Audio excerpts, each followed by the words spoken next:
All right, welcome back to another edition of EV Pros.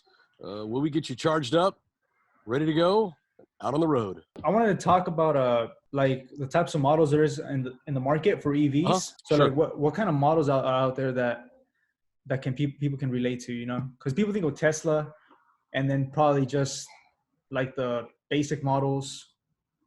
What are the other models there is? Like the Nissan Leaf. I think it's the Nissan Leaf, right? There is. Yeah, you've got the Nissan Leaf. You've got an enormous amount of hybrids out there Right. that are both electric and gas. And they're one of the value points of them, of course, is that no matter what, you at least have some source of fuel for the vehicle. And those seem to be a great choice for everybody. But you're asking about what all electric vehicles that are out there. What I'm excited about are some of the high performance ones that are coming out. So I think what's important is to look at categories, right? You've Right. got maybe high performance or luxury based. When I would say luxury, I would say higher end sports car, like the Tesla would fit in that category, Model S and X, the new Mustang that's coming out, and then there are The various other Mackie, brands. the Mackie, Exactly. Yeah. right? Yeah. Exactly. Yep. Yep. And so what you have is you've got these various vehicles that are out that they would fit into different categories. So you have to kind of determine, which category do I want? Am I looking for something that's economical? And again, back to one of the previous things we spoke about, is it price driven when it comes to the decision-making process? So you've got your less expensive EVs, your fully electric Prius. Some of the older model Priuses are actually really good if they have low mileage for a used car. You Right. have to be really careful with those because the mileage gets up and sometimes they're out of warranty, and replacing the battery packs is a real challenge. But you've got virtually every manufacturer now is creating an electric line. Now, one thing that a lot of people don't know about is that car manufacturers were mandated to have a certain amount of their percentage of their total production fleet needed to be to reach these efficiency levels. And so electric vehicles, of course, reach those efficiency levels. So a lot of people don't know that some of the smaller car brands are actually owned by the larger car brands. For example, Ford, I believe, owns Jaguar. Toyota owns Lexus. That's one of the more mainstream. So you have these. What's happening is the larger manufacturers sometimes gobble up the smaller companies that have created a more efficient vehicle in order to fulfill their mandate as a larger company to get to reach these levels to meet government standards. So even though you think that there are, I'll be silly, 75, manufacturers out there may only really be, 10 to 15, because not all of them are truly, although they're under their own brand or they're what they call their imprimatur of the Ford company. It's still a Lexus through and through, but it uses a lot of Toyota parts.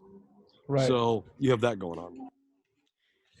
Well, what's exactly the difference though, like between plug-in hybrids and battery powered like EV? Is it just that one uses gas and battery power, and one is just battery? That's it. Exactly right. Yeah, you've got a hybrid, which is the amalgamating of two sources. So you've got fossil fuel, and then you've got it also being, and that will usually recharge the batteries while you're going, and then the car will run off battery again until it depletes the battery, and then go back to the gas again. Some people could be really smart with that. If they only drive 5 to 10 miles to work every day, they can pretty much exist on the electric only the entire time. And there's real value to that. So because they're not even using the gas in their car. But for some people, they really do have range anxiety. They're scared, or they want to use this one vehicle for a family travel vehicle. They don't want to be stuck with just electric only, and having a hybrid satisfies that need for both. And that's really like a big problem, right? When choosing like an EV amongst like the highest, like the population, like it is. What is it? The range anxiety? Range anxiety is huge. And, fear of the unknown is that people don't know how many charging stations there really are. I mean, there are more charging stations than you can even imagine, just from even say ChargePoint. You can go on that when you do get their app on your phone, you literally, when it's on your phone, it'll show you all the charging stations within 1, 2, 5, 100 miles of you. to be able to pick up your car and go charge it somewhere. So, Right. So there's a lot more than people think, right? Like oh, as far as charging, like you said, charging points. So significantly it's more. just kind of like a mindset that people have to get out of. I It mean, really is. before if they want an EV, of course. Yeah, I mean, we're going that direction anyway, Yeah. because I don't want to jump on the bandwagon, but at some point in time, we're going to run out of natural resources, right? Right. And the longer we can stretch those and make them work, the better off we are. Even if we have bazillions of tons of crude oil in Alaska, the odds of getting that anytime in the near future are pretty limited. Yeah. So we want to decrease our reliance on other countries if we can, especially those that we might be hostile with. And so to go ahead and bring it full circle where, hey, let's use what we can. And in addition to that, you're helping the environment because of the tailpipe emissions. So it really is a win-win. Right. And if you triple down on that, you get solar on the house. You really do. It's essentially a moot point. It's something for free. The only thing you're using that's controlling an oil product at that point is pretty much the rubber and the tires that are being ruined. You need oil products to make tires. What were you saying about the solar though? Like, well, if you get solar on your house, you charge your car for free. Not only are you not using fossil fuels, you're using a renewable resource from the sun, right. which is free energy, and you're charging your house and you're charging your car, and you are essentially no tailpipe emissions. It's a win-win-win. Right. And it's like not only that, but you're saving money too, right? Obviously. You're saving a lot of money in the run. I mean, in the short run, you're not, but overall, in the long run, you really are. What's the price like to get solar? Well, it depends on what stuff. they call the KW system you get, but I would say for the average home, and the goal is really just to stay out of the top tiers. Your electric bill comes in 1 through 5 tiers, at least in Southern California it does, or for Edison, and you want to stay out of the top, definitely the top 2 tiers for sure, but probably even the top 3 tiers, because what they do is much like taxes.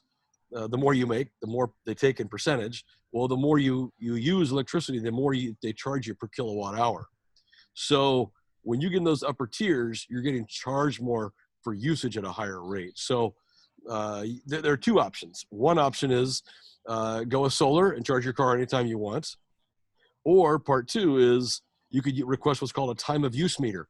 This is 100% free of charge with Edison.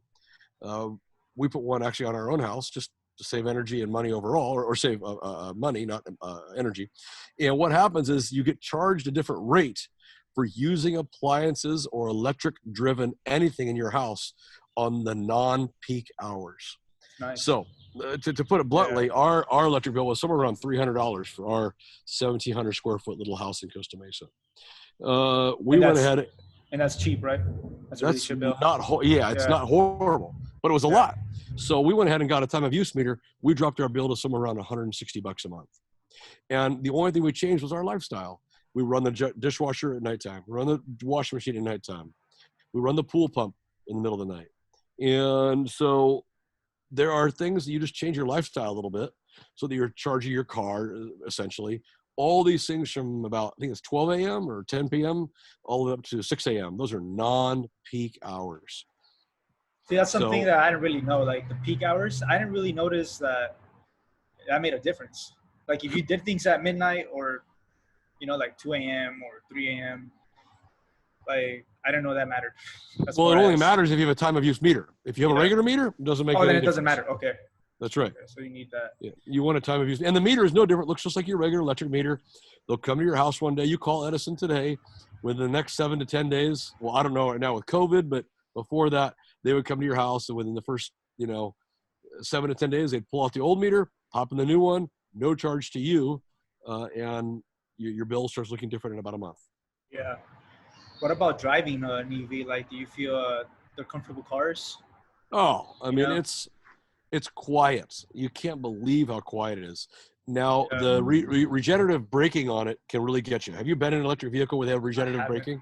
I haven't. So what happens is when you're driving on the road and you come to a stop sign, whatever, a stoplight, and you would normally in a fossil fuel car, you let off the gas and you have to press the brake in order to slow down the car. There are some variables. If it's a manual, you can downshift. An automatic will still decrease the speed a little bit. But point is that typically you have to apply the brakes pretty early on. Right. With electric vehicle on regenerative braking, you don't have that issue. You pull off and you can turn it on or off in the car, at least in the Tesla you can, but you remove your foot from the accelerator, the car immediately starts to brake. Oh, And so what that does, no, go ahead. it puts the energy that you're braking back in to the battery system. You're actually recharging your car. So little known fact, you get better.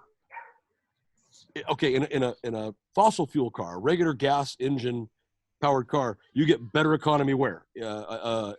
Freeway or city? Which one? City? A city? No, in a regular fossil fuel driven car.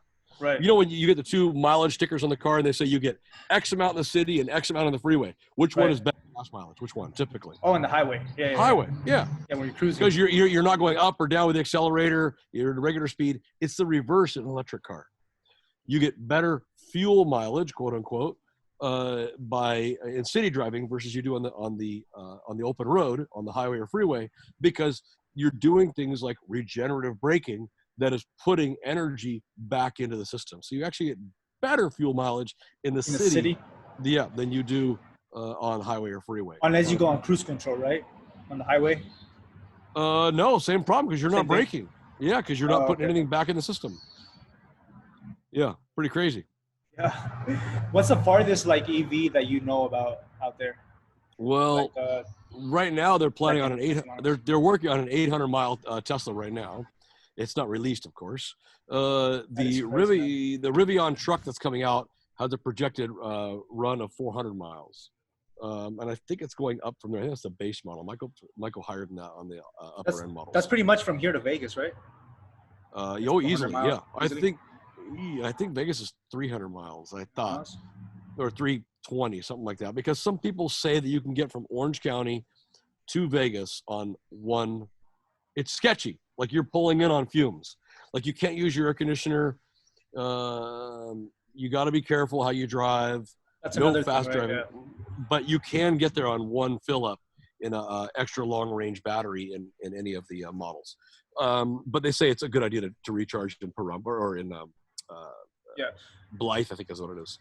Yeah, because I like to put it in that perspective, because from here to there, it's pretty much all desert.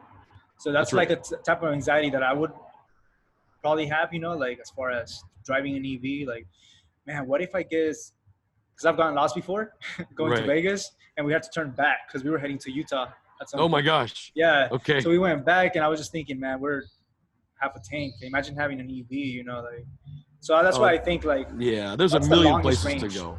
But an 800-mile range car, that's really going to change up the game. It is. And even right now, a 400-mile vehicle is excessive. You don't get that out of a gas vehicle, I don't think. I don't. Unless you put a bigger fuel tank on there. But I don't think you get any more than that. On most vehicles, at max, you're going to get 250, 300 miles. Yeah. What about charging-wise? Do you feel like charging too fast? Because I know there's some fast chargers out there, and I've heard that fast charging can actually damage the batteries. Do you feel like that's true? It is true. It's objectively established that over time, when you're blasting that battery at a high rate or high frequency of charging methods, it will degrade the batteries faster than if you charge them at a slower rate. So that's why Tesla itself, we used to charge cars at 80 in a house. Let's forget the superchargers. Those you don't have a choice. You plug in, they charge the car. It's a set amperage. And that's why as you get up to 80%, it starts to slow down. We get to 90%, it slows down more because you can't blast a battery to 100%. That's actually bad, right? It's really, really bad for any battery. Yeah, I was about to say it's for anything, right? I heard it with iPhones too, or exactly right. Electronically. So, but at home we used to charge them at 80 amps, which was like 58 miles per hour of charge. People loved that. They could charge their car quickly. I think Tesla realized it wasn't good for the battery, and now the max charge on the new Generation 3 wall connectors is 48 amps. And on the new mobile connectors that have been out for a couple of years, you're limited to 32 amps. So it's decreased it quite a bit, where it used to be 41.6 or 41 amps that you would do them before. So it probably decreased the amperage overall about 20%. They realized it was way better for the battery to slow that charge rate down. And again, for most people, you're parking at home overnight. What's the difference between 4 hours and 7 hours? There's no difference. Yeah. What do you recommend that though? Do you I recommend that really too? do. Yeah, a slower charge is much better for the battery. I even tell people that when they have a wall connector that even can do 48 miles per hour, why not turn the car down to 32?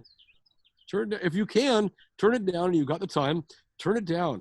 Give that battery some time. You know, it's slow and steady that wins the race, right? Right. It's being consistent. So this is even proven through traffic, right? You can be the daredevil that tries to whiz through traffic. And overall, I mean, maybe you're going to come out ahead. A lot of times I notice guys that are switching lanes 100 times, they wind up behind me. Yeah. Just stay in your lane, man. They forget those red lights. Yeah, you're going to get there. The only guy that gets ahead is a motorcycle rider that can split traffic. Right. That's pretty much it. Relax, Or Jimmy. carpool. So, you know, it's the same way with charging the battery. Slow down. Excuse me. What about tires? Like, does it really matter what kind of tires you have in an EV? Like, is that something that's really thought about? Well, it's a funny story.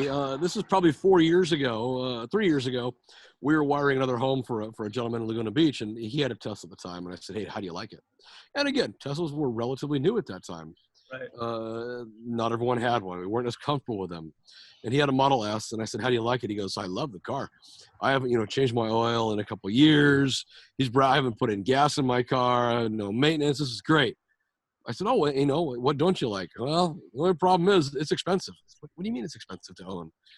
He said, "I've put on 4 sets of tires in 2 years." "What do you mean?" He goes, "The car is so fast, has so much torque, it is so fun to drive that you are on the I'll call it the gas pedal in that car all the time." He goes, "I was continually going through tires, and the tires on a high performance car aren't cheap. I think the stock tires that come on the Model X, on the 22s, not the 20, but the 22s, are almost $400 a piece." Yeah, that's expensive. So, right, yeah, by the time you pay tax and balancing and all that, it's, that's not cheap.